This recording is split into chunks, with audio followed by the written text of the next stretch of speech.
In a recent review, my books were compared to Dr. Seuss and Nancy Tillman's writing, and you don't know how this makes me feel because as a child, I was actually reciting Dr. Seuss books before I could even read.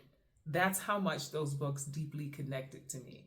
And so I hope that these books can kind of be like those little old friends that you can come back to again and again and read through those pages, just as I did with these types of books from Dr. Seuss and Nancy Tillman.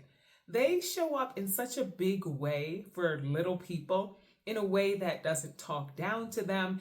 They actually elevate them between the words and their illustrations. And so to be compared with those great authors is just pure magic.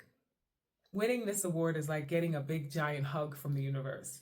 It's like someone's whispering you're on the right track. Now, it's not just about the recognition, although that is incredible, but it's about knowing that these messages of self-worth and empathy are really resonating beyond my little circle. This award, I realize, comes with responsibility. It's like the universe is also saying, okay, you got someone's attention. Now, what are you going to do about it? And this award for me is like fuel. It's pushing me to dig deeper, to explore more ways to empower kids through the power of words and storytelling. Because if these words can touch just one child's heart, imagine what they can do if they touch more children around the world. So that's the dream I'm chasing right now. So I was asked what it was like being both the writer and the illustrator of my children's book series. And honestly, writing and illustrating is like balancing a duet between words and images.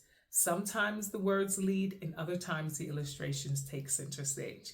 And my job is to try and help them merge and harmonize together so that you can feel exactly what it is, the magic that's behind these words in pictures. The biggest challenge?